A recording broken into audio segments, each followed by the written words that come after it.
بسم الله الرحمن الرحیم. رزینامه فریق اول پاس اسماعیل خیل کلی، فریق دویم کوز اسماعیل خیل کلی.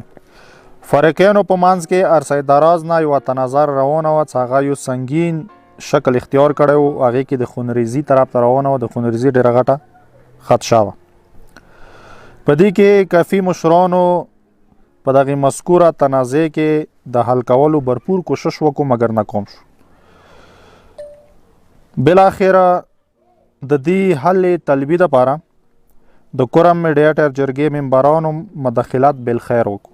په توی وړي واک باندې دا فیصله وشوه چې د دواړو فریقینو کوم زوړ سکیم مناسب وګڼلو یا نوی سکیم کول دوته غواړي یا اوبه په څه طریقې باندې دوته راوستل غواړي، خو لیکن دوته د اوبو ضرورت اوبه به په دغه اردو کلو کې هر یو کور ته مکمل طریقې په انصاف سره رسیږي. ډېره مهرباني.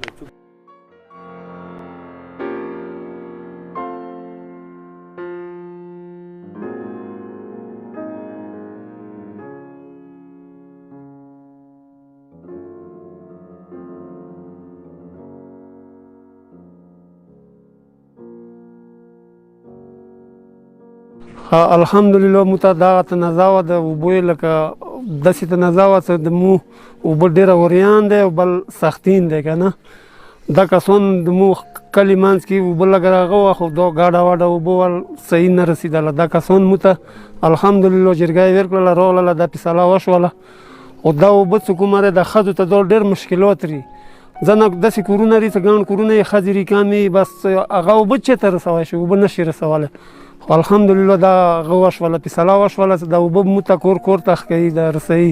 نو د دې مو غټه شکریه ادا کوو چې دا اوبه مو ته وشي. دا لویه هغه دی، دا لویه خبره ده.